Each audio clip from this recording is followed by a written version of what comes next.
கிறிஸ்துவுக்குள் பிரியமானவர்களே, ஆண்டவராகிய இயேசு கிறிஸ்துவின் நாமத்தினாலே உங்களை அன்போடு வாழ்த்துகிறேன்.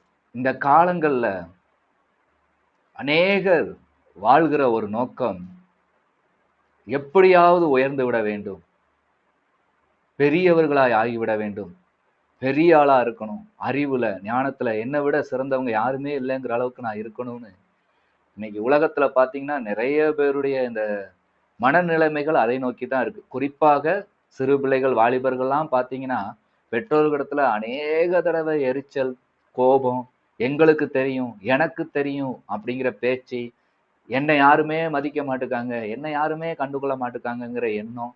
இன்னைக்கு நிறைய வேலை பார்க்குற ஸ்தலத்துல இருக்க பெரியவங்களும் கூட அப்படித்தான் இருக்கிறாங்க.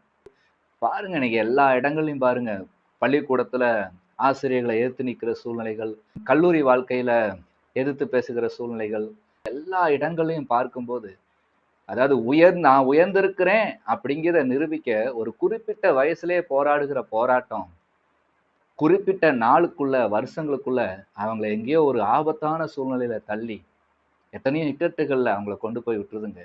ஆகவே இதை கேட்டுக்கொண்டிருக்கிற வாலிபர்கள், சிறுபிள்ளைகள் யாராக இருந்தாலும் நீங்க கொஞ்சம் யோசிச்சு பாருங்க.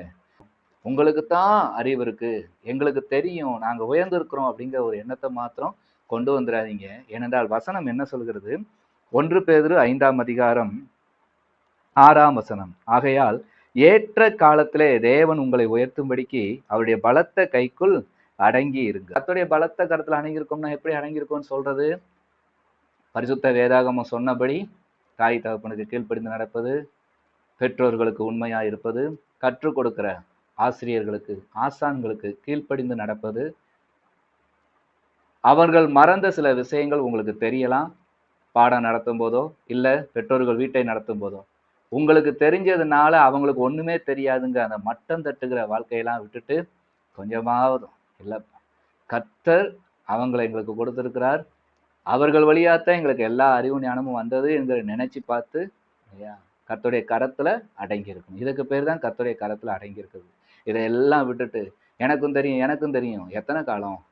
ஒரு காலத்துல சோதனைன்னு ஒண்ணு வரும்போது தப்பிக்க வழி தெரியாம இருக்கிறதா இந்த மனுக்குலம். கொஞ்சமாவது யோசிச்சு நடந்துக்கோங்க. உலகத்துல எத்தனையோ அறிவை வைத்து சாதித்தவர்கள், பலனை வைத்து சாதித்தவர்கள், பெரிய கூட்டத்தை வைத்து சாதித்தவர்கள் எல்லாமே இந்த பூமியிலே ஒன்றுமில்லாமல் போன காலங்களும் உண்டு. ஆகவே ஆண்டவருடைய கரத்துல அடங்கி இருக்க பாருங்க. இதற்கேற்ற உயர்வை கர்த்தர் நிச்சயமா உங்களுக்கு கட்டளையிடுவார், உயர்த்தியும் வைப்பார். கர்த்தர் தாமே உங்களை ஆசீர்வதிப்பாராக. ஆமென்.